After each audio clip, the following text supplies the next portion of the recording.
Lição de número 5, num primeiro momento, e lição de número 6.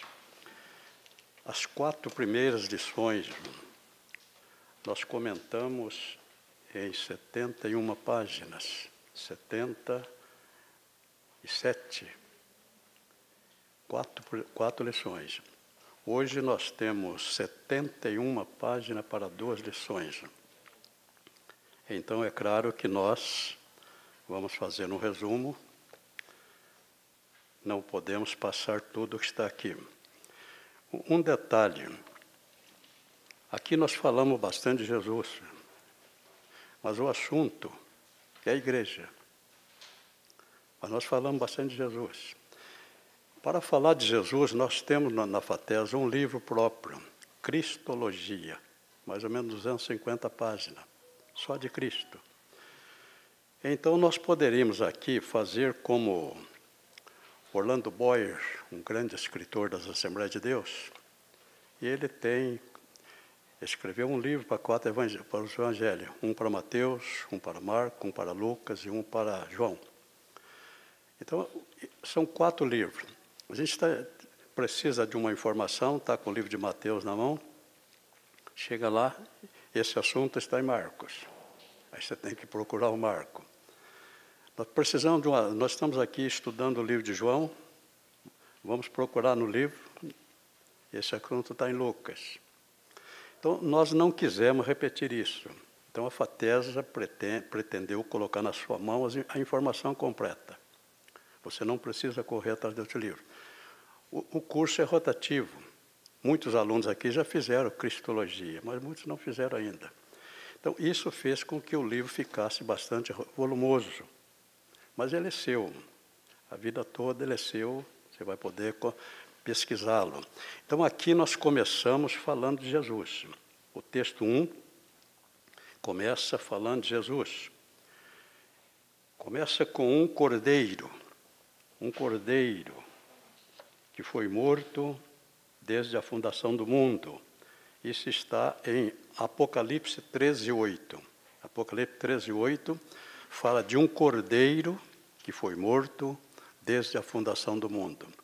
Ali começava um projeto. Deus tinha um projeto. E no projeto de Deus estava a morte desse cordeiro, que viria para pagar o preço de redenção do homem que ele ainda ia criar. Esse cordeiro aparece lá no livro de Apocalipse, capítulo 3, versículo 21. Quando Adão pecou, Deus já tinha um projeto. E Deus fez, não está escrito que ele fez túnica de um cordeiro, não está escrito. Está escrito que ele fez túnica de pele. Agora, o cordeiro, ele está de Gênesis até o Apocalipse. Então, o cordeiro aponta para Jesus. Então, quando o Adão pecou, Deus já tinha um projeto. Está escrito, Gênesis 3:21, ele fez para o homem túnica de pele. Pele tem que ser tirada de um animal. E certamente foi de um cordeiro. Ele não fez túnica de casca de árvore. Ele fez túnica de pele. Esse cordeiro nós encontramos em todo o Antigo Testamento, tipificado em todos os sacrifícios da lei de Moisés. Até que nós chegamos em João, capítulo 1, verso 29. Agora o cordeiro vai ser apresentado. João Batista veio com esse propósito. Essa foi a missão de João Batista, o profeta que teve a maior glória, a maior honra de todos os profetas do Antigo Testamento. Ele veio com a missão, apresentar Jesus ao mundo. E no primeiro encontro que ele esteve com Jesus, ele realizou a sua missão. Eis o Cordeiro de Deus que tira o pecado do mundo. Foi por isso que Jesus disse, João não escreveu nada, você não tem uma linha escrita por João. Mas o Moisés escreveu 5 livros, 186 capítulos, 5.980 versículos. Isaías escreveu um livro com 66 livros. Mas Jesus diz que dos nascidos de mulher, ninguém foi maior que João. Porque ninguém, nenhum profeta, teve o privilégio de ver Jesus, de tocar em Jesus. E esse privilégio Jesus reservou para João.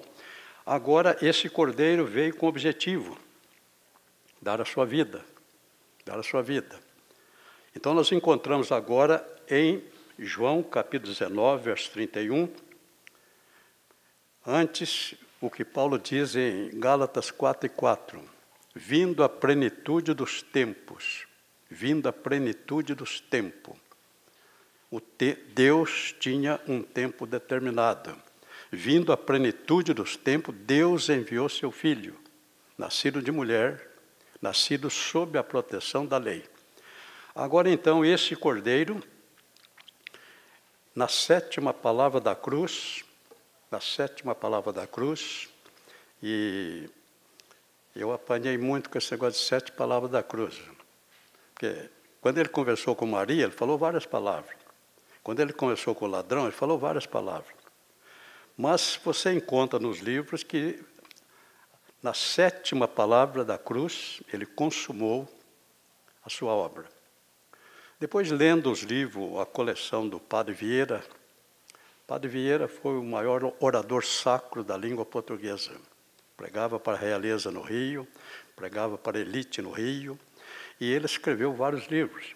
Dentre eles, dentro dos Sermões de Vieira, ele tem as 7 palavras da cruz. Aí então eu entendi que Jesus falou 7 vezes. Jesus falou 7 vezes. E a última palavra, depois que tudo consumado, a última palavra, ou seja, a 7ª palavra da cruz, ele diz, está consumado. Está consumado. Pronto. Ele cumpria a sua missão. O Cordeiro de Deus havia dado a sua vida para resgate do homem. Isso nós temos aqui, então, no texto 1. Ainda no texto 1, esse Jesus é o fundador da igreja. A igreja foi fundada na cruz do Calvário. A igreja não foi fundada no Pentecoste. A igreja foi fundada na cruz do Calvário. O Senhor Jesus diz que sobre esta pedra, falando de si mesmo, sobre esta pedra edificarei a minha igreja. Então, a pedra aqui é Jesus. Ele morreu e a pedra desceu à terra. Desceu à terra. Um edifício começa acima. Tem que ter alicerce, tem que ter base. Então, quando ele morreu, o corpo dele desceu à terra. Agora sim, sobre esse corpo, isso, sobre ele, a igreja seria edificada. Então, ele é o fundamento, ele é a base. O Espírito Santo veio para inaugurar a igreja. Quando o Espírito Santo chegou, só lá no cenáculo havia cerca de quase 120 pessoas. Então, o Espírito Santo veio para inaugurar e ficar com a igreja, até o arrebatamento. Então, isso que nós temos aqui, o fundador da igreja é Jesus Cristo, fundador da igreja. Foi isso que ele disse a Pedro. Sobre esta pedra, Mateus 16, sobre esta pedra, e o estudo da língua portuguesa ajuda a gente um pouquinho. Pronomes demonstrativos, esse, essa, aquele, aquela. Os pronomes demonstrativos falam de lugar, de posição. Aquele, aquela, aquilo, esse, essa, isso, esta, essa, são pronomes demonstrativos. Então, a impressão que se tem é quando ele diz, tu és Pedro, está apontando para Pedro, tu és Pedro. Agora ele vai falar de posição, sobre esta. Se fosse em Pedro, ele dizia, tu és Pedro e sobre essa pedra. Mas ele falou esta. É claro que nós temos a mente de Cristo. Quando você nasceu de novo, no ato do novo nascimento, acontece uma coisa que no grego chama metanoia. Metanoia. A sua mente foi mudada. A sua mente foi mudada. Isso é uma metanoia. O apóstolo Paulo diz que nós temos a mente de Cristo. Nós temos a mente de Cristo. Então, para nós, fica fácil entender as coisas. Porque nós temos a mente de Cristo e temos o Espírito Santo habitando dentro de nós. Então, para nós fica fácil. Agora, para as pessoas que estão lá fora, eles não conseguem entender. Parece que não entra na cabeça do Papa, a Bíblia dele é a mesma minha. Eu tenho lá a tradução do padre me fugiu aqui o nome dele. São dois padres. Eu tenho a tradução de um deles. É o padre... Daqui a pouco eu lembro.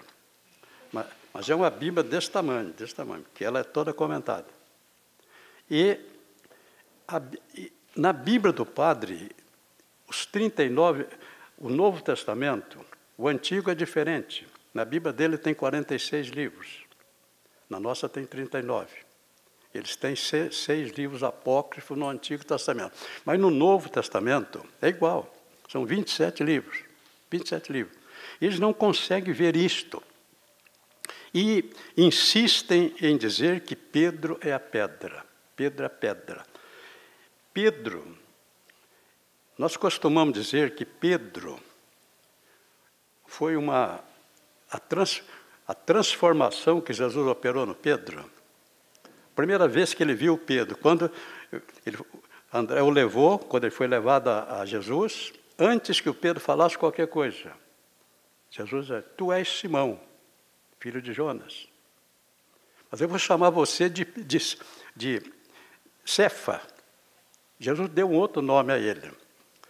Então, entendendo o que é Simão e entendendo o que é Cefa, nós podemos dizer que Pedro foi uma varinha de pescar que Deus transformou numa pedra. Cefa, Simão significa no hebraico uma varinha de pescar. Aquela varinha bem fininha, eu pesquei muito lambari, e aquela varinha bem flexível. Quando o peixe picava, dava uma puxadinha. Então, esse era o significado do nome dele, Simão. Agora, Jesus disse, eu vou transformar você numa pedra. Você vai chamar Cefa. Então, um caniço. Essa varinha de pescar chama caniço. Um caniço que foi transformado numa pedra. E a primeira e segunda epístola de Pedro prova isso. O Pedro realmente foi transformado numa pedra e foi um grande homem de Deus. Deixou 2 epístolas e nós podemos ver que Jesus realmente conseguiu transformar aquele homem volúvel num homem estruturado. Só que o Pedro não tem nada a ver com a pedra. Com a pedra na qual Jesus fundou a igreja. O texto 2 vai nos mostrar quem é Jesus e quem é o Cristo. Quem é Jesus e quem é o Cristo. Isto é importante aqui para nós, para entender. Jesus é o homem. Jesus é o homem. Jesus nasceu. Jesus teve uma infância. Com Jesus se cumpriram todos os rituais. Aqui você tem a circuncisão ao 8º dia.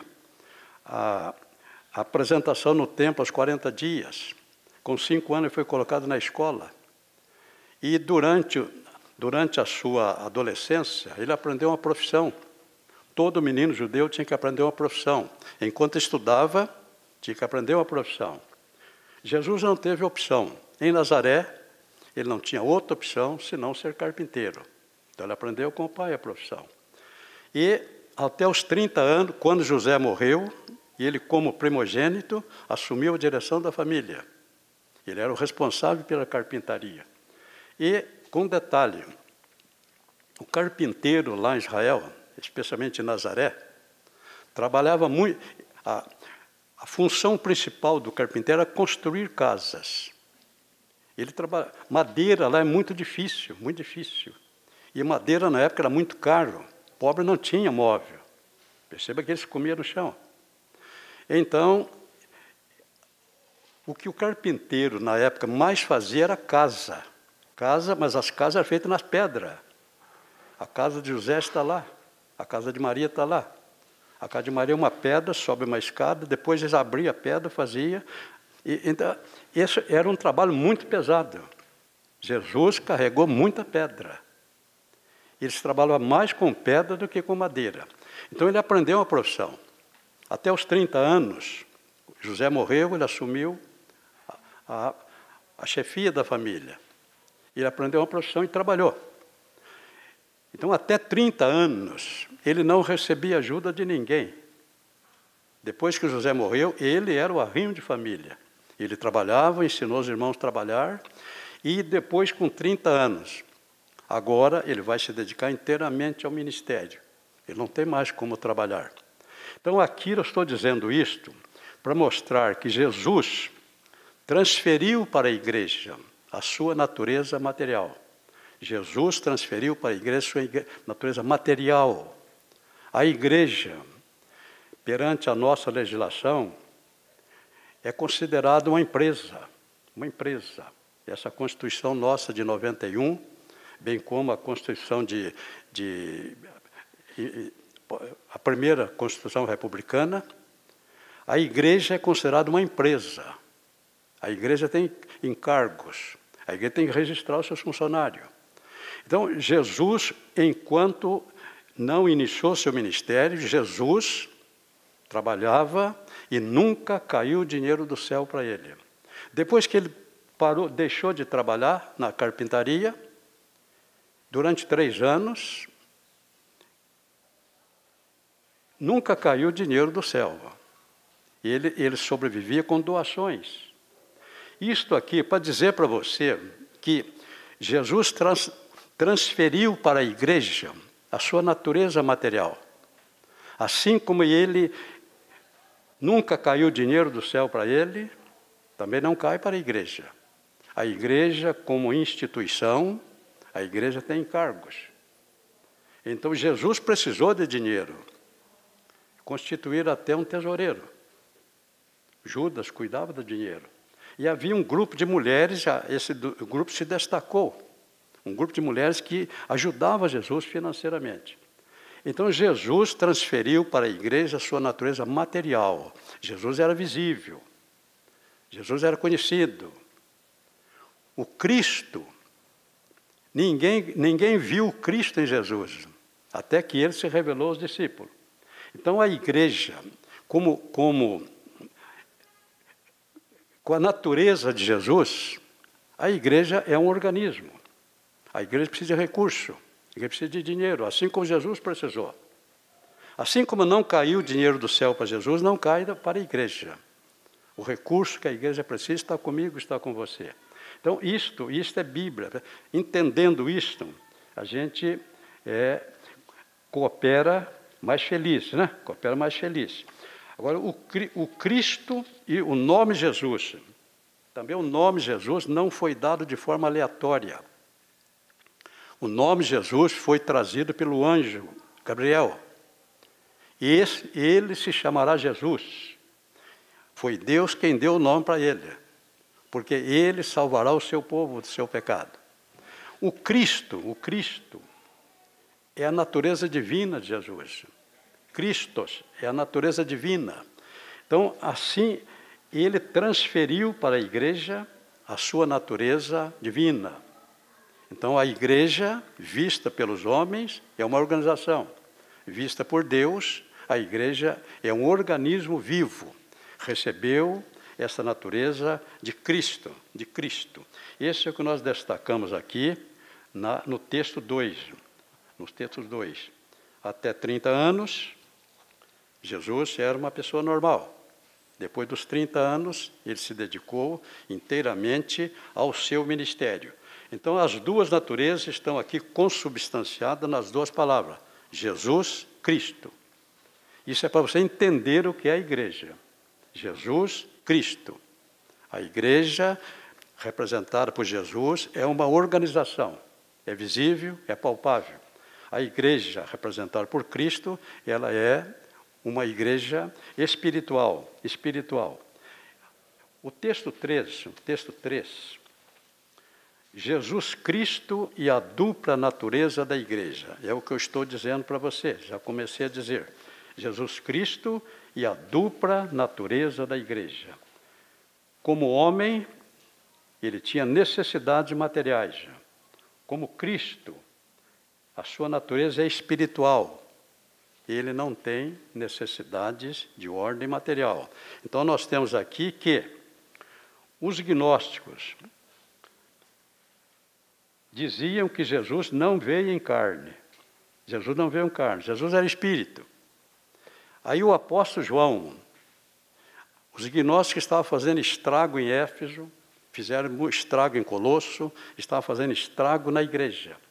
Então o apóstolo João vai defender Jesus, começa o seu evangelho dizendo, o gnóstico dizia que Jesus não veio em carne, Jesus é espírito. Agora o João vai dizer, no princípio era o verbo, e o verbo estava com Deus e o verbo era Deus. Eles diziam que Jesus não era Deus, ele é quase Deus, ele é o aion que mais se aproximou de Deus. Então João começa dizendo, no princípio era o verbo se fez carne e habitou entre nós. E vimos a sua glória como a glória do unigênito de Deus. Então o apóstolo João vai mostrar que Jesus era um homem. Jesus era um homem. Ele tinha matéria. E ele diz aqui, em 1 João, nós o vimos e nós o contemplamos e as nossas mãos apalparam a respeito do verbo da vida. E o verbo se fez carne e habitou entre nós. Então aqui nós estamos mostrando que Jesus não é uma lenda, Jesus não é uma fábula. Jesus veio à Terra como homem, viveu como homem e morreu como homem, com uma única diferença. Nele não se achou pecado algum.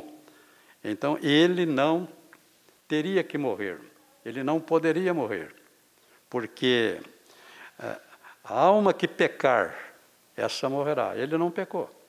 Ele não pecou. Então você tem aqui, nessa figura lá do livro de Levítico, como o judeu podia ser liberto depois de se tornar escravo. Ele precisava, se ele se tornou escravo, ele precisava primeiro ter um parente. E Jesus não era nosso parente, ele é Deus. Mas ele se fez homem para se tornar nosso parente. Para ser o nosso redentor, a primeira condição era tornar-se parente.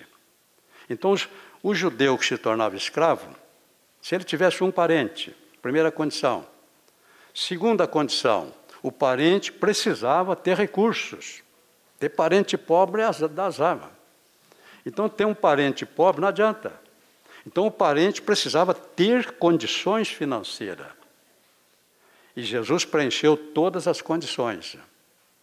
A terceira condição era querer. O parente precisava querer libertar. Querer libertar.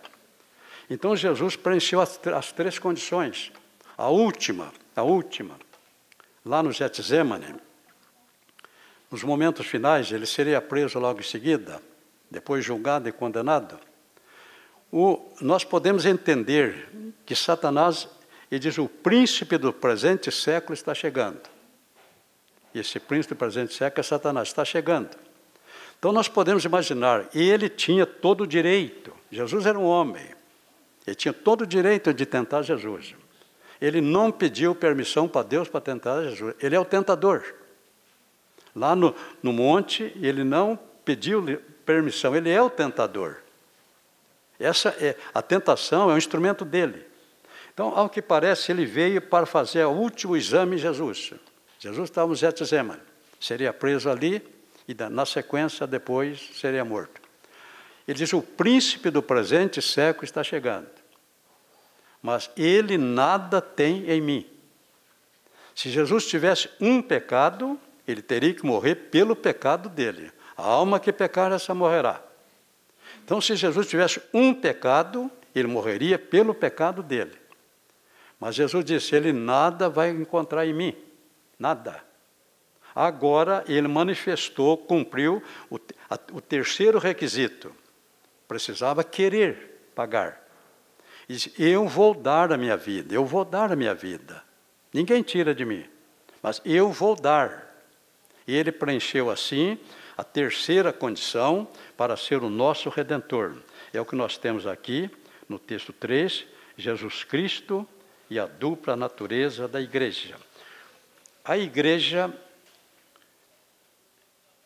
a natureza divina,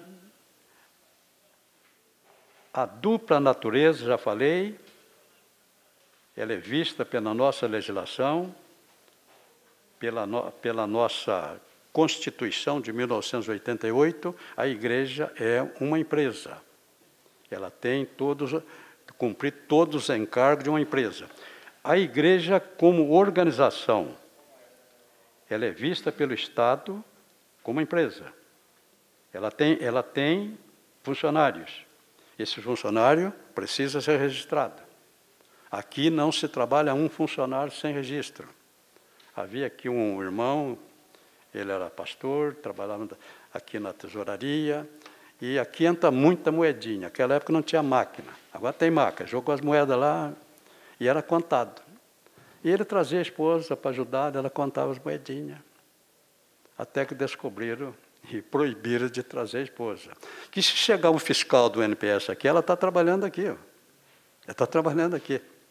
Então, a igreja precisa cumprir a legislação. A igreja, os que prestam serviço voluntário, não pode ficar aqui. Se ficar aqui permanente, caracteriza emprego. Então, nós estamos aqui. Agora, nós não temos vínculo empregatício com a igreja, nem eu nem a Cida, mas nós temos uma empresa. A FATESA é uma empresa, uma microempresa. A FATESA está registrada. A FATESA paga todos os impostos federais, municipais, estaduais, está registrada no Ministério da Cultura, em todas as demais organizações. E nós pagamos o aluguel aqui. Aqui nós pagamos R$ 1.500 a título de aluguel. Então, nós temos um contrato de locação. Se chegar aqui um fiscal do NPS, vai lá, nós vamos apresentar todo o documento, aqui é a nossa sede, pagamos o aluguel aqui, e então, isso é que a gente precisa entender, a igreja como a sua natureza material, e a igreja com a natureza de Cristo, que é a igreja espiritual. A igreja é um organismo vivo. Então, primeiro, é uma organização. Segundo, é um organismo vivo. E o texto 4 vai nos dizer: a pedra ou alicerce a qual a igreja está fundada. A pedra ou alicerce no qual a igreja está fundada. E você tem aí um estudo bem feitinho, simplesinho. Nós procuramos primar pela simplicidade. Esse livro aqui não tem nem autor. O autor geralmente tem uma responsabilidade com a sua obra. Então, esse livro não tem autor.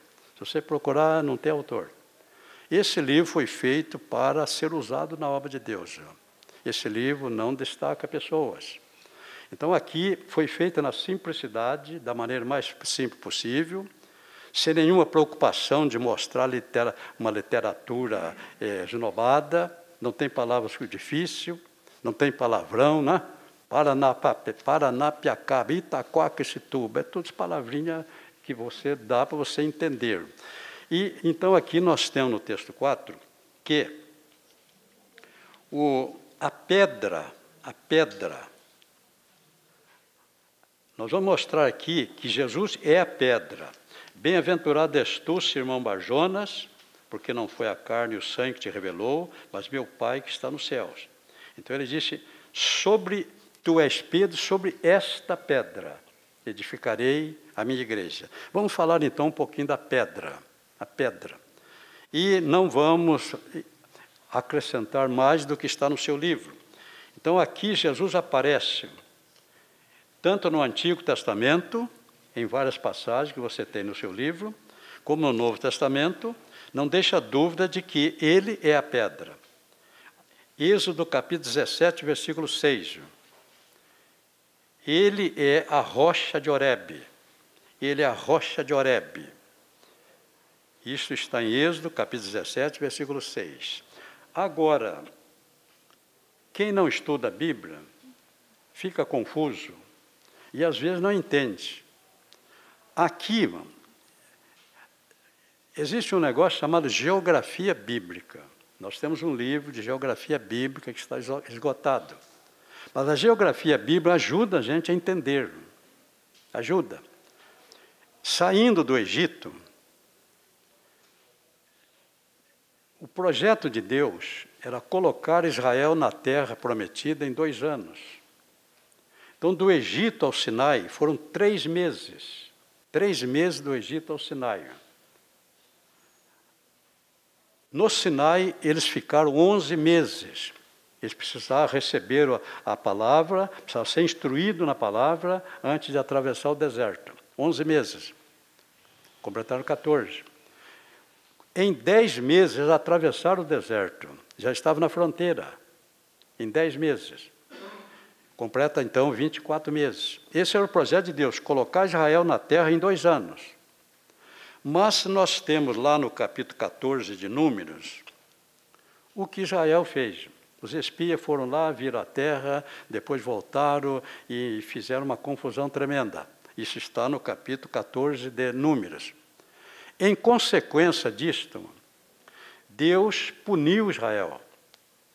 Israel agora teria que vagar pelo deserto mais 38 anos. Foram 40 dias que eles gastaram para ver a terra, agora, já tinham caminhado 2, agora eles vagariam pelo deserto 40 dias. Já tinha vagado 2, agora seria mais 38. Mais 38.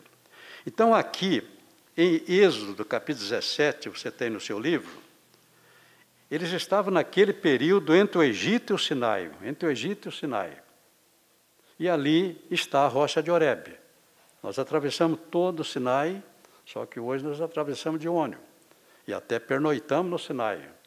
O Egito tem um resort lá muito... É ali naquele resort que nós pernoitamos que o Egito hospeda o chefe de Estado, em pleno Sinai. Mas é algo de coisa de outro mundo. Negócio muito bonito, muito caro. E eu não sei por que nós fomos lá. E deu certo, fica lá. Então, nesse período, chegando na rocha de Horebe, faltou água, não tinha água.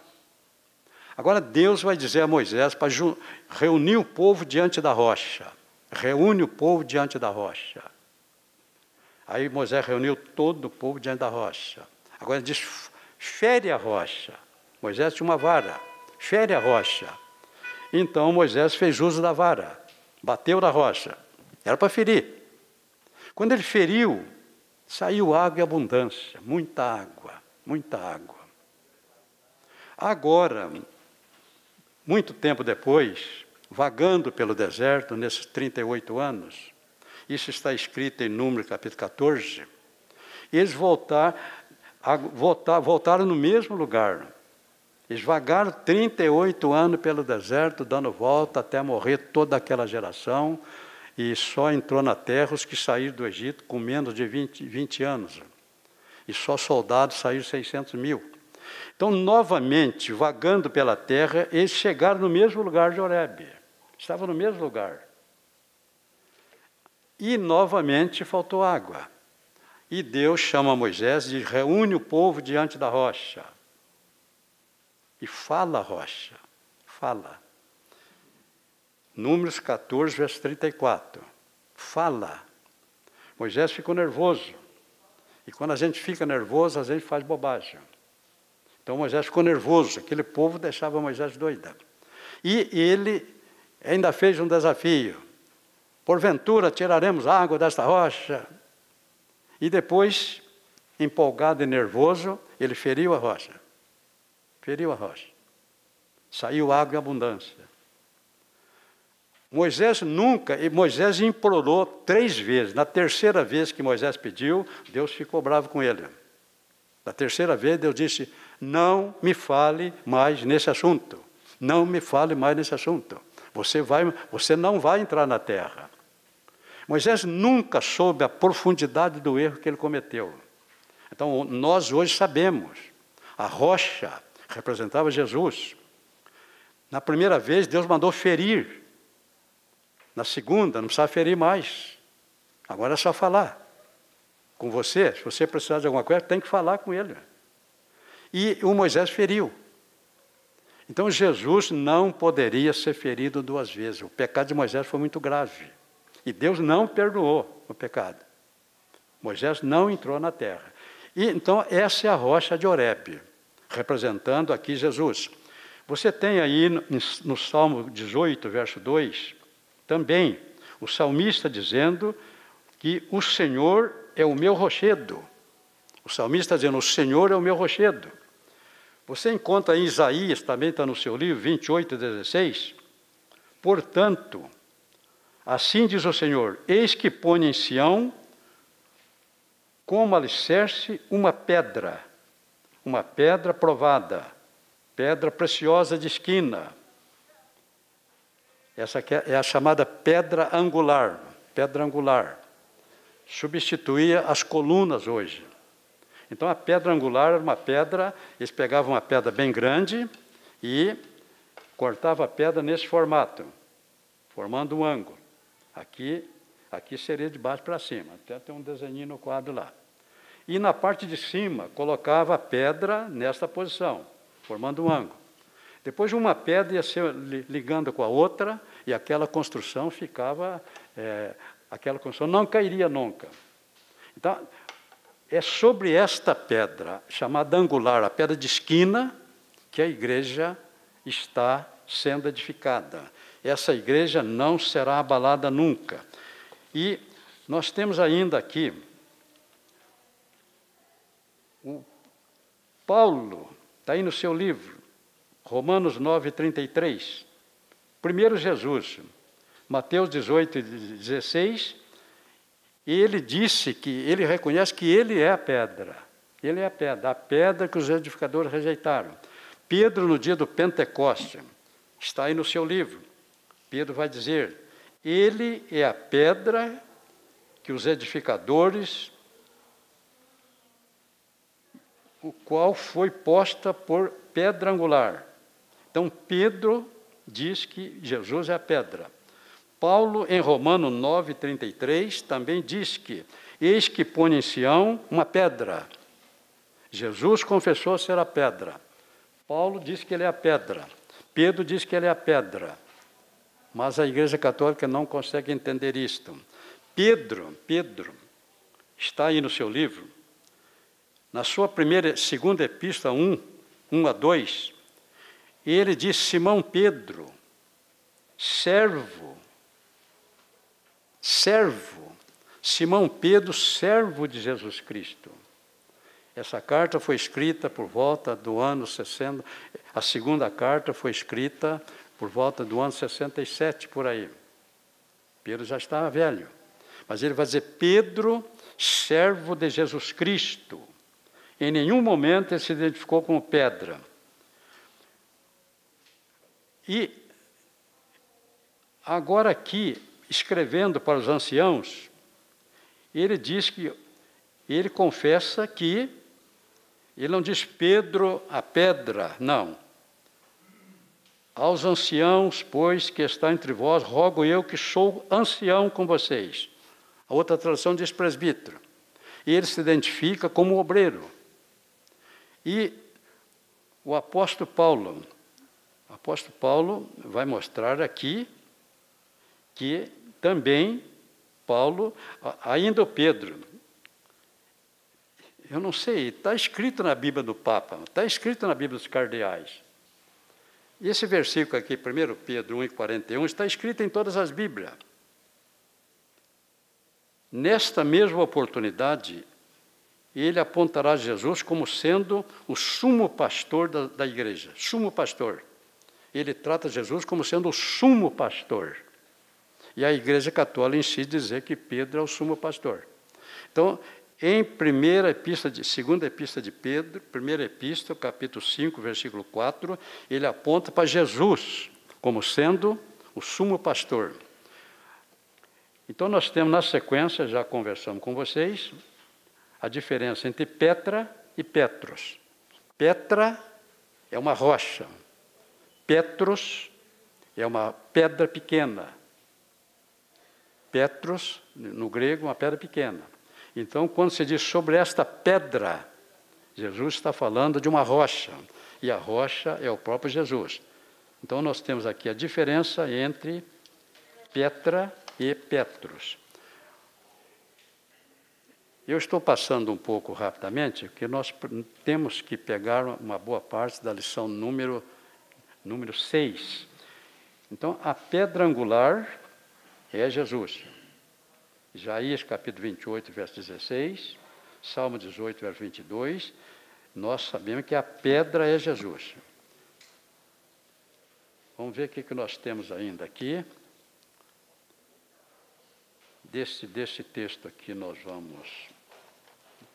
Agora, texto 5.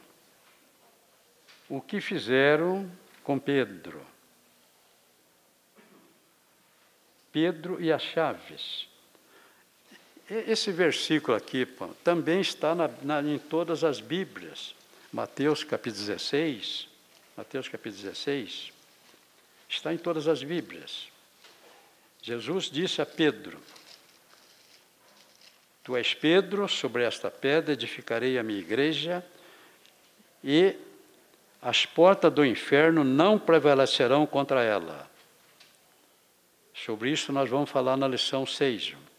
E eu te darei as chaves do reino dos céus. Reino dos céus, reino de Deus, é tratado como sinônimo. Jesus prometeu dar a Pedro as chaves, plural, as chaves do reino do céu. O reino do céu fala da obra de Deus na terra. O reino dos céus fala da obra de Deus na terra. Então ele diz aqui para Pedro: eu te darei as chaves. A chave. Está escrito na Bíblia do Papa. Está escrito na Bíblia do Cardeal. E chave, aqui não está explicado. Mas nós sabemos para que serve uma chave. Chave eu acho que só tem uma utilidade. Para que serve a chave? Para abrir portas. Para abrir portas.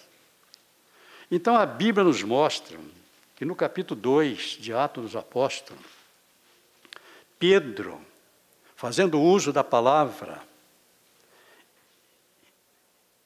na sua pregação do capítulo 2, quando ele terminou, ali só tinha judeus.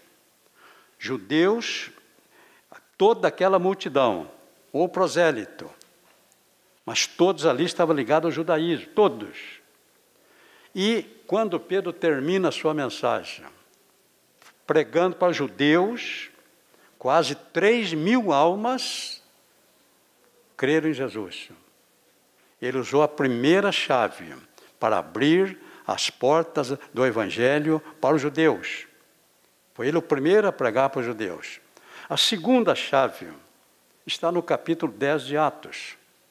Na casa de Cornélio, todos eram romanos. Todos. Ali não havia judeu. Judeu não entrava em casa de romano. Judeu não entrava em casa de gentio. O apóstolo Pedro relutou, ele não iria se Deus não tivesse trabalhado com ele antes, dado a ele aquela visão. Ele não entraria. Para o judeu, o gentio era imundo. Judeu não entra em casa de gentio, gentio não entra na casa de judeu. Então, naquela casa, naquela noite, todos eram gentios, todos gentios. Mas Pedro começa a pregar a palavra de Deus. Ele não ia fazer apelo, não. Para ele, aquele povo reunido ali jamais poderia aceitar Jesus, podia ser cristão. Ele não ia fazer apelo. Como ele não ia fazer apelo, enquanto ele pregava, Jesus batizou todos. Eles se converteram, a fé vem pelo ouvir, Pedro está pregando a palavra.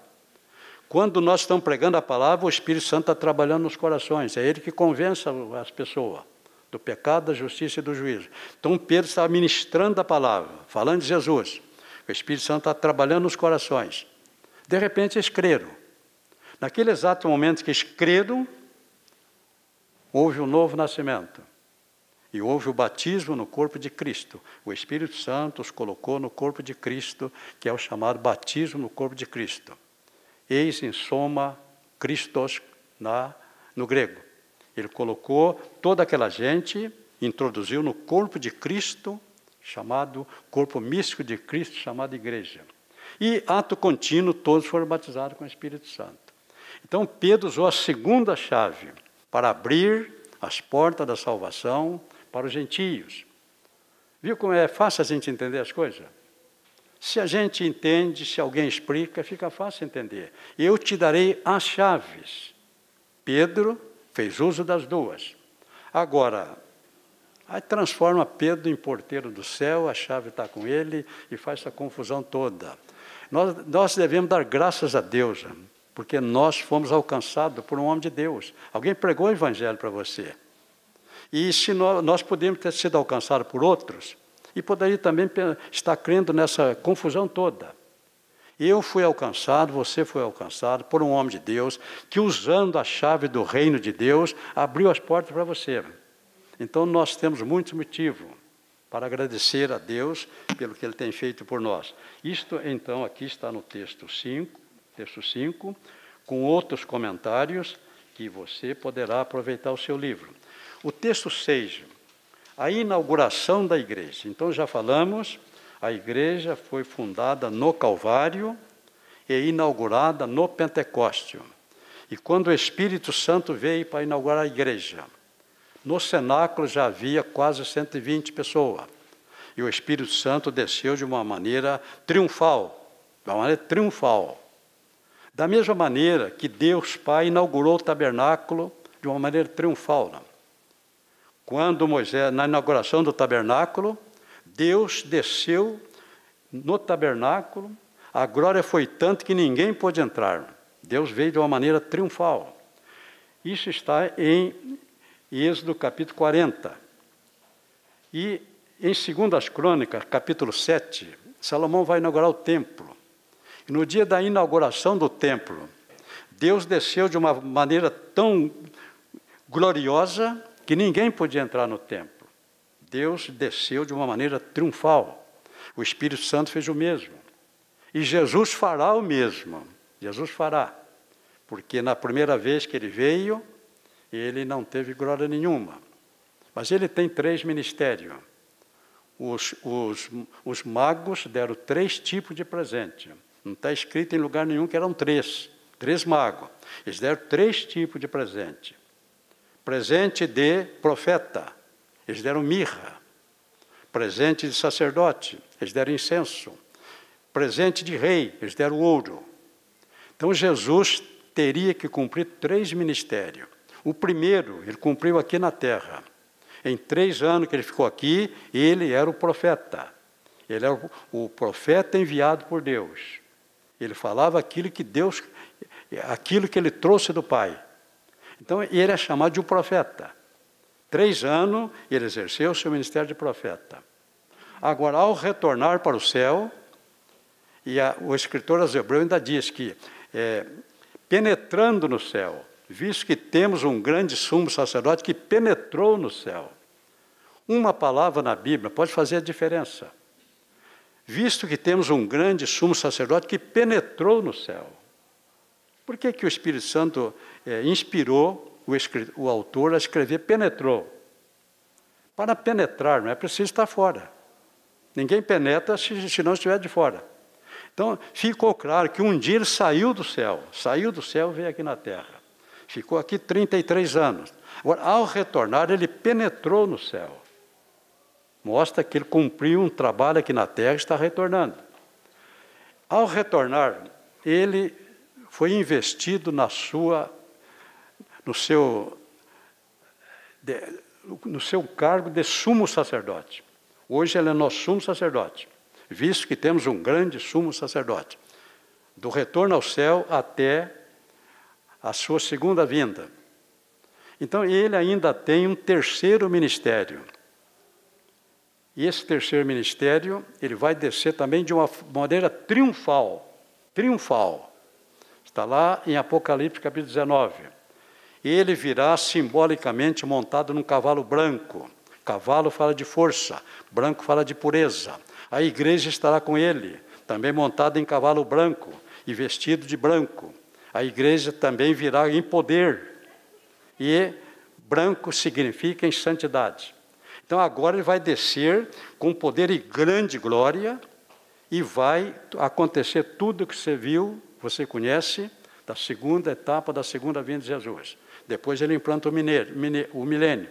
Mas ele também, assim como o Pai desceu em grande glória, Assim como o Espírito Santo desceu em grande glória de uma maneira triunfal, Jesus também vai fazer isso. Ele vai descer com grande glória e depois vai inaugurar o milênio e vai cumprir o seu terceiro ministério de rei. Vamos aqui então para a nossa lição 6. Aqui ainda tem igreja, igrejas e igreja. Sobre esta pedra edificarei a minha igreja. Esta é a igreja chamada igreja triunfante. Sobre esta pedra edificarei a minha igreja. Mas nós encontramos aqui, Paulo escrevendo aqui, Romanos capítulo 16, versículo 5, ele fala de igreja, a igreja que está em sua casa. Nós encontramos ainda em Atos dos Apóstolos 12, uma igreja que funcionava na casa de Maria, mãe de Marcos. Então, essas são chamadas igrejas locais. A igreja que está em tal lugar, a igreja que está em tal lugar. E essas igrejas locais são visíveis. Então, aqui, sobre esta pedra edificarei a minha igreja. Esta é a igreja que Jesus chamou de minha. Teologicamente, ela é chamada de igreja triunfante. Nesta igreja só tem crente salvo. Sobre esta pedra edificarei a minha igreja. Então, nesta igreja só tem crente salvo. Agora a Bíblia fala a igreja que está em sua casa, a igreja que está na casa de Filemon. E essas são as igrejas locais. As igrejas locais são um grupo de pessoas que reúnem em um determinado lugar. Agora, essas igrejas locais, muitas vezes, essa é chamada igreja militante. Nessas igrejas tem dois tipos de crente. Tem um crente salvo e tem um crente não salvo. Então aqui nós temos os dois, a igreja triunfante e a igreja militante. A igreja militante, a minha igreja, a Assembleia de Deus, é militante. Dentro dela tem uma igreja triunfante, mas no seu contexto ela é militante. Tem muita gente batizada nas águas que nunca nasceu de novo. Então na igreja militante tem joio. Na igreja militante tem peixe ruim. Na igreja militante tem virgem louca. E Jesus deixou isso claro em Mateus capítulo 13, 7 parábolas. As 7 parábolas de Mateus capítulo 13 são 7 parábolas proféticas. Jesus conta a história da igreja, da sua fundação até o arrebatamento. Nós vamos estudar isto também, eu acho que é no Evangelho, não sei se é Mateus, nós vamos estudar isto. Então, tudo começou com a parábola do semeador. Um semeador saiu a semear, primeira parábola. Esse semeador é Jesus. Ele sozinho, ali no mar da Galileia, chamou o primeiro discípulo, chamou outro, ele sozinho. Um semeador saiu a semear. Então, e ele começou a semeadura. Agora, a história da igreja termina na 7ª parábola, a parábola da rede. A parábola da rede. Então, a história da igreja termina com a parábola da rede. Aí eu vou mostrar para vocês nessa parábola os dois tipos de peixe. Então, hoje, nós pensamos que estamos na antivéspera do arrebatamento. Quando se fala em mar, se fala em povos, nações. Povos simboliza, mar fala em povos. Então, a rede vai ser puxada do mar. Então, hoje, no mar, entre todos os povos, tem dois tipos de peixe. Os peixes que estão fora da rede e os peixes que estão dentro da rede. Os peixes que estão fora da rede é toda essa multidão que está lá fora. Está fora. Mas os que estão dentro da rede, tem duas qualidades de peixe. Tem o peixe bom e tem o peixe ruim. E a ordem não foi tirar os peixes ruins e jogar para... Não. A separação. Agora vamos falar do arrebatamento. Quando a rede for puxada do mar, aqui nós estamos falando do arrebatamento. Agora, vai ser feita a separação. Os peixes ruins vão ser jogados de volta para o mar. É o mundo de onde eles nunca saíram. E os peixes bons vão ser colocados num cesto, num lugar seguro. Então aqui nós vemos a imagem da igreja militante. Tem crente salvo, tem crente não salvo. Mas a separação vai ser feita no final.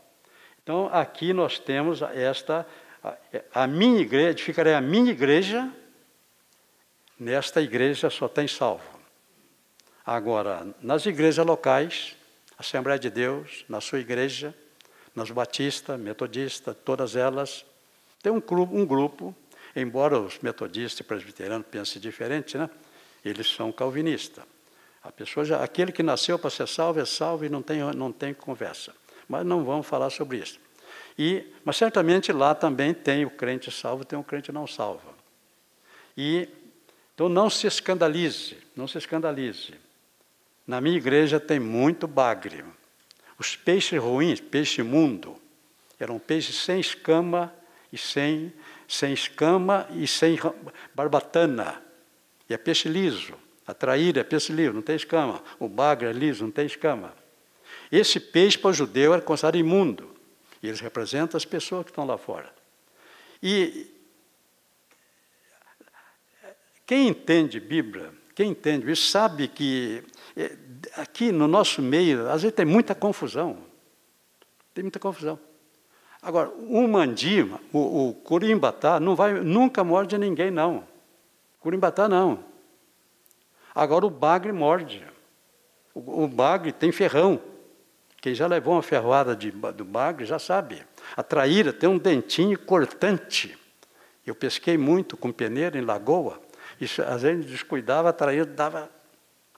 Então, se na sua igreja tiver alguém aí prejudicando, mordendo, maltratando, são os peixes ruins. São os bagres, são as traíras que estão no nosso meio. Agora, vamos cuidar, em todo tempo sejam alvos os teus vestidos. E nunca falte óleo sobre a tua. Nós pertencemos à igreja chamada triunfante. Então aqui é igreja e igrejas. A igreja, até Constantino, não havia templo. As igrejas reuniam nas casas. Na casa de Filemão tinha uma igreja. Na casa de Maria tinha uma igreja. Constantino assume o trono, o império, em 305. Agora Constantino vai ser um homem usado por Satanás. Ele transformou o cristianismo na religião oficial do império. Parecia uma glória. E os crentes acharam que era mesmo. Agora Constantino começou a construir templos. Constantino começou a pagar salário para os pastores. Constantino começou a dar cargos, conde, não sei o que mais. E aí começou a segunda etapa, a segunda parábola, que foi a parábola do joio. Os homens dormiram. Os obreiros ganhavam tanto, dormiram. Dormindo os homens, o inimigo começou a semear o joio. Então, agora, a partir de Constantino, a igreja passou a ter templos. Mas o templo, Jesus não habita em templo feito por mão de homens. Está escrito. Mas eu já vi muito obreiro dizer, olha, quando o irmão chegou, Jesus já estava aqui. Se eu cheguei primeiro. Sabe que Jesus já estava aqui? Jesus não habita em templo feito por mãos do homem. Jesus habita no homem. Vós sois o templo do Espírito Santo que habita em vocês, e o Espírito Santo é Deus. Então, se eu fui o primeiro, quando eu cheguei, ele chegou comigo. Chegou comigo, meu Deus do céu. Se ele não está comigo, eu venho sozinho. Então, ele habita no homem. Ele habita em você. Ele não habita em templo feito por mãos de homem. Agora, quando saiu o último crente, Jesus não vai ficar aqui, não. Ele vai comigo, ele vai com você. Então, a igreja, essa igreja aqui é prudente. Aqui tem uma segurança máxima, padrão Casa Branca. E a segurança aqui é padrão Casa Branca. Tem o primeiro portão, a pessoa se identifica, passa o primeiro portão, aí depois que passa o primeiro portão, o porteiro tem que fechar, aí tem o segundo, vai identificar, porque certamente aqui deve ter muita coisa de valor, né? Se tiver muita coisa de valor, põe guarda. Aqui nós temos um sistema de vigilância aqui no quarteirão inteiro.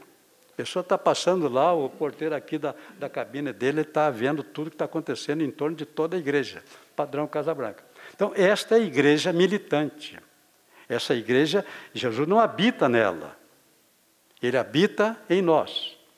Então, quando você chegou, Jesus chegou com você. Quando você saiu, Jesus saiu com você. Isso é bonito, né? Lição 6, lição 6. A lição 6, conceito de igreja universal e igreja local. Então, já falamos. Texto 2, doutrinas bíblicas e usos e costumes. Doutrinas bíblicas e usos e costumes. A doutrina.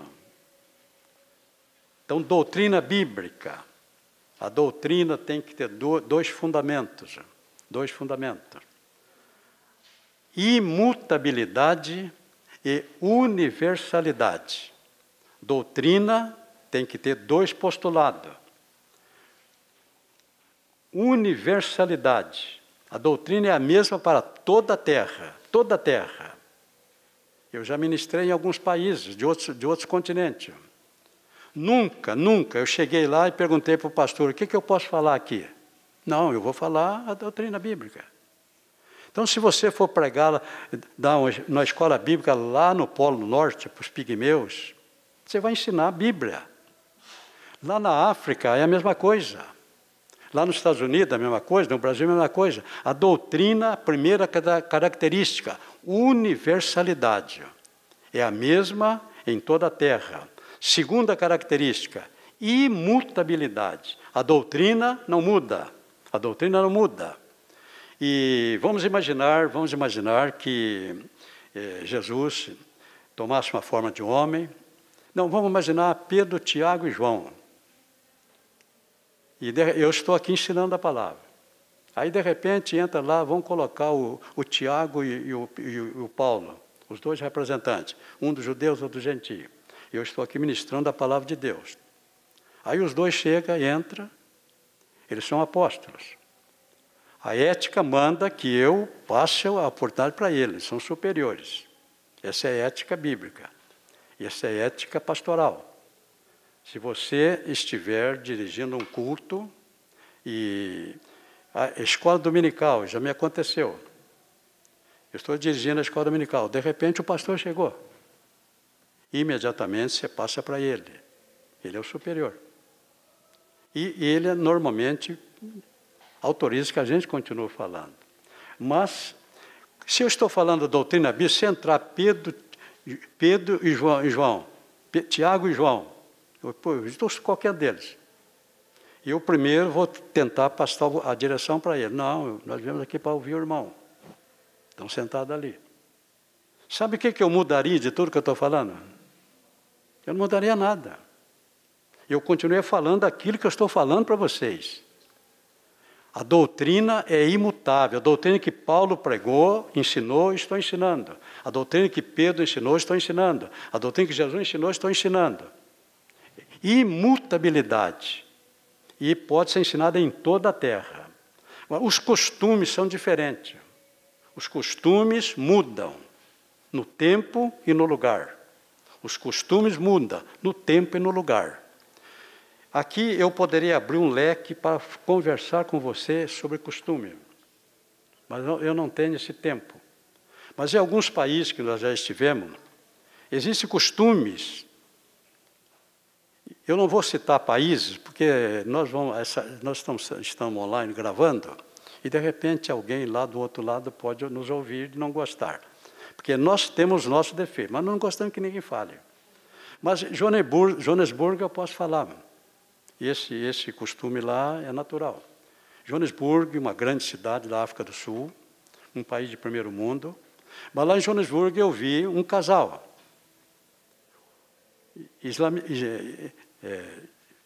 islâmicos. O homem na frente, a mulher mais ou menos 5 passos atrás, a mulher totalmente coberta da cabeça aos pés, se chama burca, né? Só os olhos de fora, só os olhos, mas ela, nem os olhos você não vê porque as olhas para baixo. Então a mulher trajada da cabeça aos pés não mostra nada. É o costume deles lá, é o costume deles lá.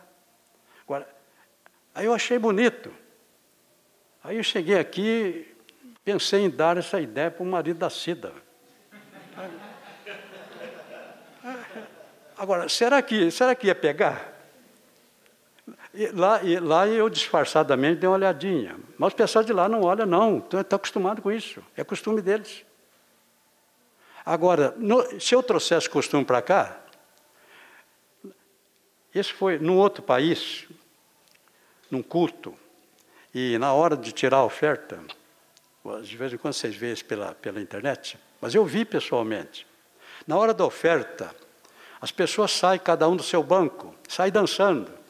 Eles vêm dançando, aquele ritmo africano, chega aqui na frente, está aquela dançada em torno da arca ali, põe o dinheiro. E um pastor que estava conosco, ele disse, olha, eu gostei disso. Quando chegar lá em Santo André, eu falei, nem pense em fazer isto aqui, que vai pensar que está todo mundo endemoniado. Mas lá é assim que eles fazem. Eles cantam, eles dançam, eles pulam.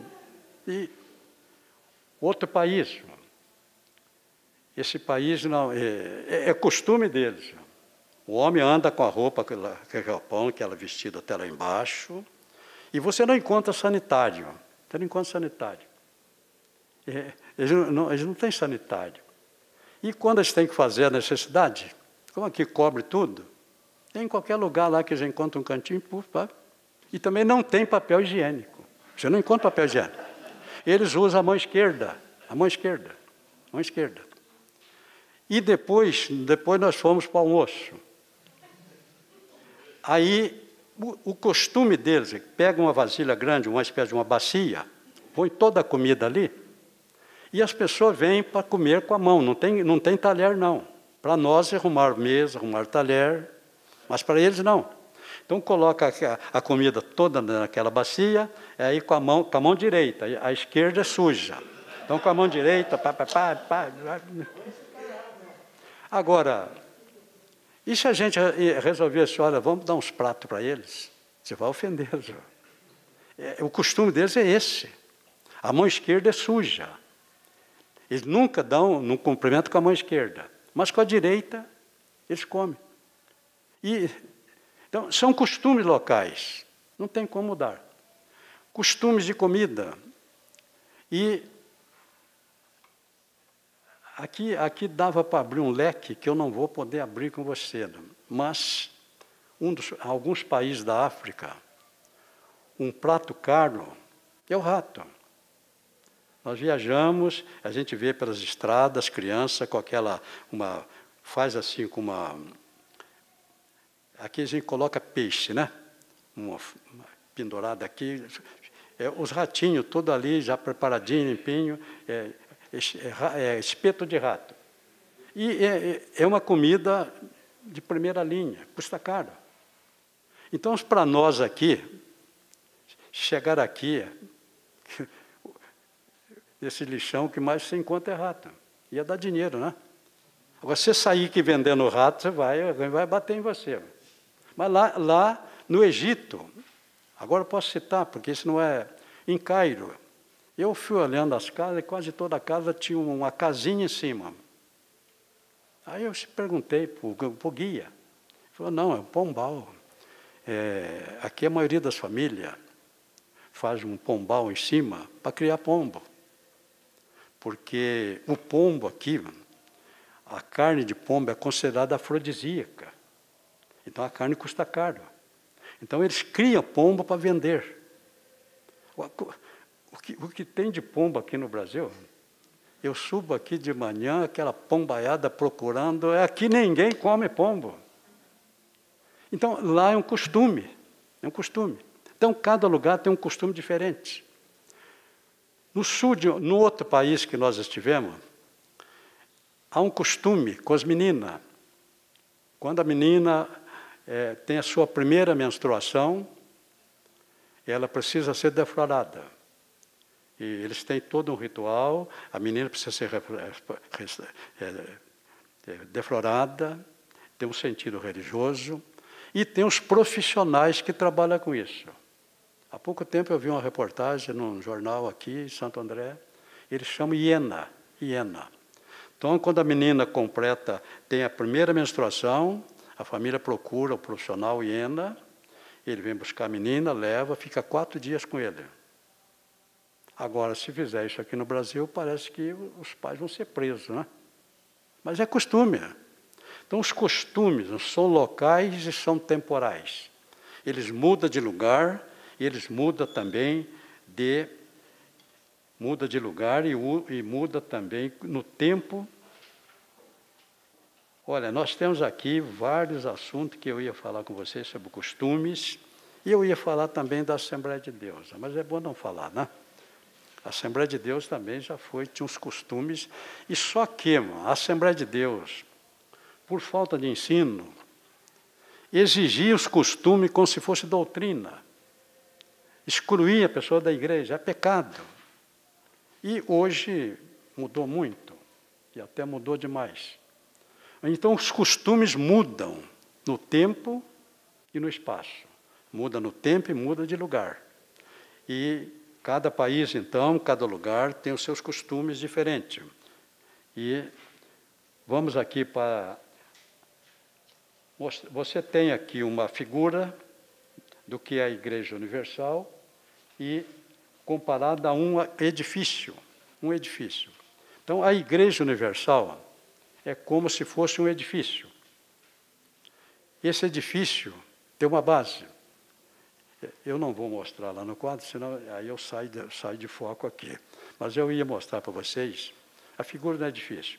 Primeiro tem que ter um alicerce, não é uma base. A base aqui é Jesus. Mas a igreja é considerada um edifício. Aí começa a levantar o edifício. Primeiro andar, vários apartamentos, vai subindo. E em cada apartamento mora uma família. Essas são as igrejas locais. Essa família, tem família maior, tem família menor. Tem família que tem vários filhos, tem família que não tem filho. Tem família que ganha mais, outra ganha menos. Então, as igrejas locais são diversificadas. É o que nós vemos aqui, comparando a igreja e um apartamento. As igrejas locais são diferentes. Uma é maior, outra é menor, uma é mais rica, outra é mais pobre. E, então, a igreja é comparada a um edifício, nesse texto aqui, que eu não vou mais comentar com vocês, porque eu preciso aqui ir para o item 3, texto 3. Texto 3. Obrigações ou deveres para com a igreja local. Eu tenho obrigação para com esta igreja. Eu tenho dever a cumprir para com esta igreja. É a minha igreja. Então, eu tenho obrigação. Dentro das obrigações, nós temos aqui: o crente é obrigado a amar a sua igreja e viver em comunhão e harmonia com seus irmãos. Ó, quão bom e quão suave é que os irmãos vivam. Então, isso aqui é um dever nosso. Amar a igreja, viver em comunhão e considerar que nós somos uma família. Toda família tem seus defeitos. E eu sei os defeitos que tem na minha família. Mas você não pode falar mal da minha família. Porque se você fala mal, eu não vou gostar. Então, a sua igreja não é perfeita. A minha não é perfeita. Mas você não pode falar da minha, nem eu posso falar da sua. Nós temos a obrigação de amar a nossa igreja. Amar a igreja é viver de acordo com a comunhão e harmonia. Essa é a primeira obrigação nossa. Segunda obrigação: o crente é obrigado a zelar pelo bom nome de sua igreja. Nós somos a luz do mundo. Nós temos a obrigação de zelar pelo bom nome da nossa igreja. Agora, uma das maneiras que eu posso exercer esse zelo é não dar motivo para alguém fale da igreja olhando para mim. Em Antioquia, os cristãos pela primeira vez chamado cristão. Eles não se identificaram. Nós somos cristãos. Não. Pela maneira de viver, o povo começou a chamar aqueles crentes de cristão. E ali em Antioquia, pela primeira vez, os crentes foram chamados de cristão. Então nós temos o dever obrigação de zelar pelo nome da igreja. Terceira, o crente é obrigado a cooperar nas atividades da igreja. O crente é obrigado a cooperar nas atividades da igreja, porque assim como o corpo é um e tem muitos membros, assim também é a igreja. Você e eu somos obrigados a cooperar na nossa igreja. E quarta obrigação, o crente é a obrigação de contribuir financeiramente na sua igreja. O crente e a obrigação de contribuir. Por quê? A igreja recebeu de Jesus a natureza material e recebeu a natureza espiritual. Jesus precisava de dinheiro. Nunca caiu dinheiro do céu. Não vai cair dinheiro do céu para a igreja. Então nós temos essa obrigação, é a nossa casa, de cooperar financeiramente na sua igreja. Na sua igreja. Tem crente que não vai com a cara do pastor e contribui na outra igreja. É a mesma coisa que vamos admitir, eu moro em Santo André, eu tenho casa em Santo André. E a prefeitura presta alguns benefícios. Na rua que eu moro é só água e esgoto, a limpeza pública. Então eu moro aqui. Eu tenho que pagar meus impostos aqui. Tenho que pagar meus impostos aqui. Mas vamos pensar que eu não vou com a cara do prefeito de Santo André. Eu acho que o prefeito de São Bernardo é mais simpático, é mais agradável. E como eu não vou com a cara do prefeito de Santo André, eu resolvo pagar meu imposto lá em São Bernardo. Tudo bem? Agora, o que vai acontecer depois com a sua casa? Aí você vai para a dívida ativa, eles vão executar, você vai perder a sua casa. Você está pagando no lugar errado. Está pagando no lugar errado.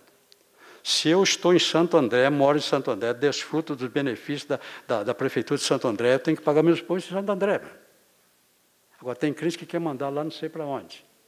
Quem paga em lugar errado fica devendo. Então, nós temos essa obrigação de contribuir financeiramente com a nossa igreja. A nossa igreja. Aqui tem uma irmã abençoada na igreja aqui, não sei ainda se ela já está viva, mas ela, uma vez deu seu testemunho particular. Eu não dou meu dízimo aqui em Santo André, porque o pastor nosso, quando ele viaja de avião. Mano. Ele achou que isso é um luxo, né? O pastor viaja de avião. Eu estou dando meu dízimo lá na igreja tal. Só que lá na igreja tal, o pastor de lá tem um avião. Né? O pastor lá tem um jatinho dele. O nosso aqui não tem, ele viaja de avião comum. O outro lado tem o jato dele mesmo, acho que ela não sabe. Então, nós temos uma obrigação de contribuir financeiramente na nossa igreja. Ok? Eu acho que estou falando aqui, chovendo molhado, porque está no livro aqui. Quinta obrigação. O crente é a obrigação de obedecer o governo da igreja local. Obedecei a vossos pastores e sujeitai-vos a eles. É uma obrigação. Ele é o anjo da igreja. Obedecei a vossos pastores, sujeitai-vos a eles. Agora o texto 4. Direitos. Você também tem direito. Direito de congregar e de participar de todos os cultos realizados em sua igreja. Hoje nós temos esse direito amplo, porque já houve tempo que eles colocavam a gente fora de comunhão e não deixava participar dos cultos. Santa Ceia, não podia entrar. Mas, meu Deus, essa é a minha casa. Então, nós temos o direito de participar das nossas reuniões. Se é uma reunião aberta, é culto, não pode proibir nenhum membro de participar. Então, esse é um direito que você tem. Eu não vou aqui de ler para vocês os outros direitos, porque eu tenho 10 minutos e eu preciso ainda comentar com vocês o texto 5. A Igreja Universal e as igrejas locais, algumas diferenças. Vamos aqui comentar com vocês que a Igreja Universal. Não vou falar da diferença, locais universais, nós vamos falar aqui, no meu livro está na página 126, e o meu livro aqui, está desmanchando todo, está todo solto aqui, ó. Essa aqui é a terceira edição, já usei muitas vezes, e eu vou dar uma emendada nele aqui, porque esse livro aqui já me conhece, já estou ensinando nele várias vezes. Então, a igreja, vamos considerar aqui, ó, esta igreja, a Igreja Universal e as igrejas locais. A Igreja Universal, chamada de triunfante, ela é imbatível e ela é invencível. A igreja chamada de triunfante, ela é imbatível e ela é invencível. Então, nós temos aqui alguma coisa que essa igreja venceu. Primeiro, a igreja venceu os judaizantes. Satanás elaborou um projeto bem feitinho. Ele queria transformar, usando os judeus, ele queria transformar a igreja numa seita judaica. E se ele conseguisse, o judaísmo é uma religião, mas dentro dessa religião tinha várias seitas. Tinha a seita dos fariseus, tinha a seita dos saduceus, tinha a seita dos herodianos, tinha a seita dos essênios, tinha a seita dos zelotes. Agora queriam criar a seita dos cristãos. Se transformasse a igreja numa seita, a igreja ia se envolver naquela briga com o fariseu, com o saduceu, com o essênio, com o herodiano, e a igreja acabaria. A igreja acabaria. Então, a primeira tentativa de destruir a igreja foi a de transformá-la numa seita judaizante. A igreja sobreviveu. A igreja sobreviveu.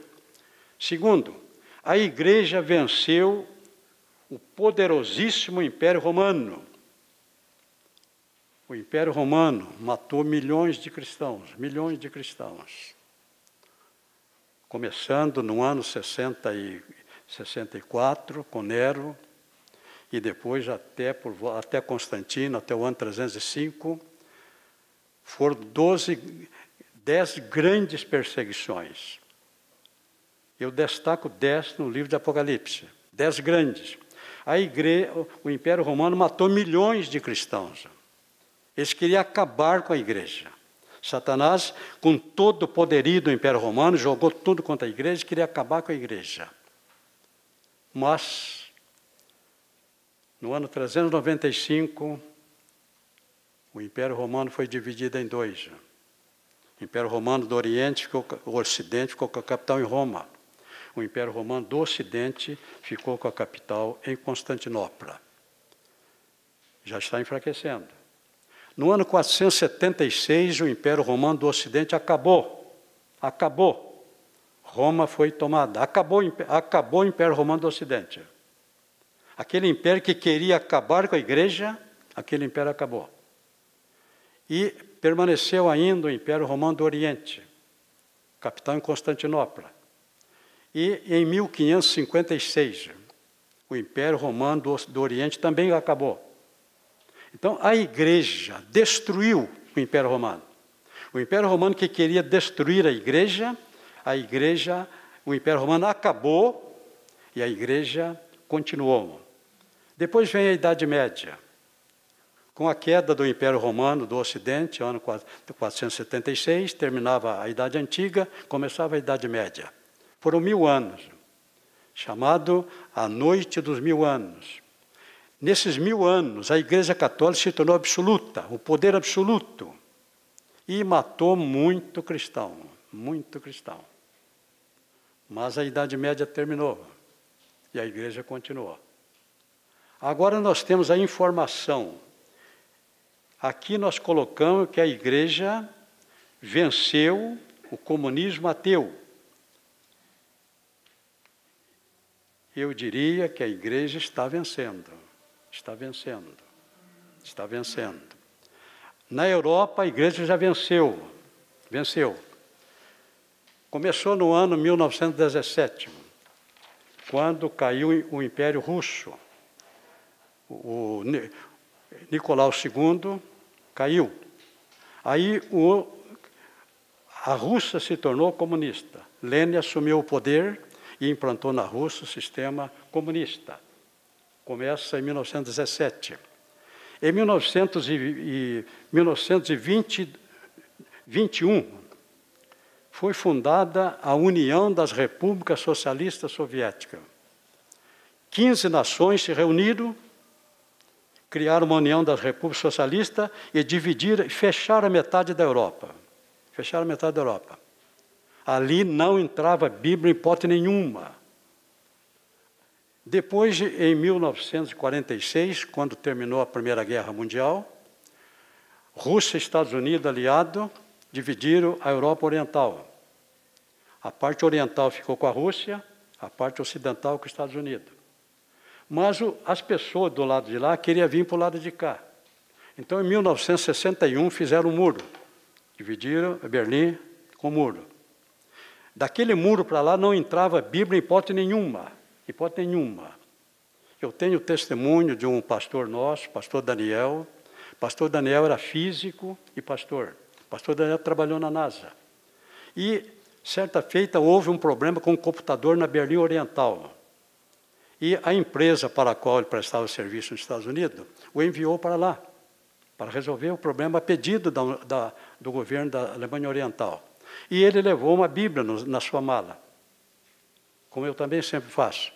Chegando lá, revistando a mala, tira tudo que está ali, encontraram um livro como esse aqui. E disseram para ele que aquele livro ficaria guardado ali na alfândega, e quando ele fosse retornar, ele pegaria o livro. E ele disse, olha, eu sem esse livro eu não vou entrar. Onde eu vou, eu levo esse livro. Aí fizeram lá, deu lá uma bafafá, discutiram lá, e papapá. Resultado, ele não entrou. Ele não entrou e a Bíblia não entrou. Ele precisou pedir aos Estados Unidos para mandar um outro físico para lá. Ele não conseguia, e ele estava precisando dele, mas não permitiram que a Bíblia entrasse. É assim que era. Agora, em 1991, o muro foi derrubado. Abriu tudo. Aquelas 15 nações, hoje todas elas têm evangelho. Mas antes disto, em 1991, até 1991 está fechado. Em 1991, a União das Repúblicas Socialistas Soviéticas dissolveu. Acabou. Cada país seguiu o seu caminho. Acabou. Agora, quem mantinha Cuba era a Rússia. Cuba nunca teve condição de sobrevivência. Então, a Rússia mantinha Cuba. E agora a Rússia, o negócio da Rússia agora é Coca-Cola, dinheiro, capitalista, deixou Cuba. Aí Cuba começou a entrar em decadência. Quando a União da República Socialista Soviética estava agonizando, em 1990, sabia que ia acabar? Alguém aqui no Brasil teve uma ideia. Alguém teve uma ideia. Um partido político e um líder conhecido, depois se tornou presidente da República, ele idealizou, convidou todas as lideranças da esquerda da América Latina, e essas lideranças todas se reuniram aqui em São Paulo, em 1990, dentre eles estava Fidel Castro, e aqui foi feito um pacto. Eles iam recriar na América Latina a União das Repúblicas Socialistas.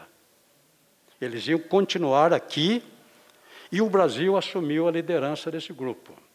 Aí o Brasil passou a cuidar de Cuba. E o Brasil, todo mundo sabe o que o Brasil fez por Cuba. Até um porto. Depois trouxeram os médicos. Pagava 12 mil, o médico ficava com 2 mil, o resto era para o governo.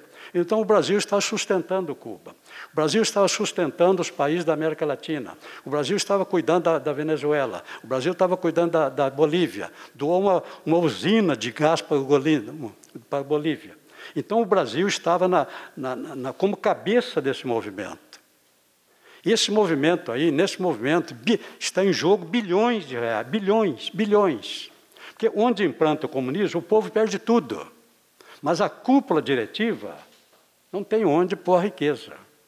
Então, bilhões estavam em jogo. Aí vem a última eleição. Hoje nós temos no Brasil, pelo dado da 42, pelo dado do recenseamento, 42.275.000 evangélicos. 42.275.000 evangélicos. E quem decidiu essa última eleição foram os evangélicos. Quem decidiu essa última eleição foi o evangélico. E agora parece que complicou para eles. Complicou para eles. Ao que tudo indica, o que tem de evangélico orando aí não está escrito. Inclusive eu estou orando pelo meu país, para que o meu país não se torne um país comunista. Porque onde entra o comunismo não tem cristianismo, não tem cristianismo. Quem conhece, quem já leu, como eu já fiz, a obra de Frober, a obra de Nietzsche, a obra de Marx, a obra de Lenin, quem conhece a estrutura do regime, sabe que é absolutamente impossível alguém ser cristão e ser comunista. É absolutamente impossível. Se algum crente é comunista, ele nem sabe o que é comunismo. E também não sabe nem o que é cristianismo. Então, eu creio que esse projeto está suspenso. Esse projeto está suspenso. E agora parece que está na nossa mão. Nós estamos orando para que Deus... Satanás mobilizou um exército satânico. E esse exército satânico, ele pegou o Senado, pegou a Câmara dos Deputados, pegou o Supremo Tribunal, pegou todos os corruptos, empresários e ex-governadores, prefeito, ex-presidente. Ele mobilizou um exército satânico. E esse exército está torturando o presidente, está sendo torturado, porque a imprensa também está na mão deles. Agora, eu acho que se nós clamarmos, se nós orarmos, não temos nada com pessoas, nós temos com a liberdade religiosa no nosso país. Se o país cair no comunismo, acabou a igreja, acabou. Não há como conciliar as duas coisas. Então, eu creio que a igreja que venceu o Império Romano, a igreja que venceu a Idade Média, a igreja que venceu o comunismo na Europa, hoje todos os países da Europa estão abertos. Essa igreja vai vencer também o comunismo aqui no Brasil. E nós vamos continuar servindo o nosso Deus. Essa é a nossa esperança. E por isso eu estou fazendo a minha parte. Eu não mexo lá na internet, mexendo com política na internet, não. Eu estou orando pelo nosso governo. É o meu dever. Pedro ensina, Paulo ensina, eu estou fazendo a minha parte, orando pelo nosso governo, para que Jesus libere a ele o seu poder. Porque se perdermos a liberdade religiosa realmente estará totalmente, a não ser que Jesus venha, se perdermos esta oportunidade, não teremos a segunda. Se perdermos esta, não teremos a segunda. Deu para entender? Eu fico feliz com isto. Passamos 5 minutos, não vou cobrar hora extra, tá bom? Soberano Deus, foi muito bom estar aqui esta noite, Senhor.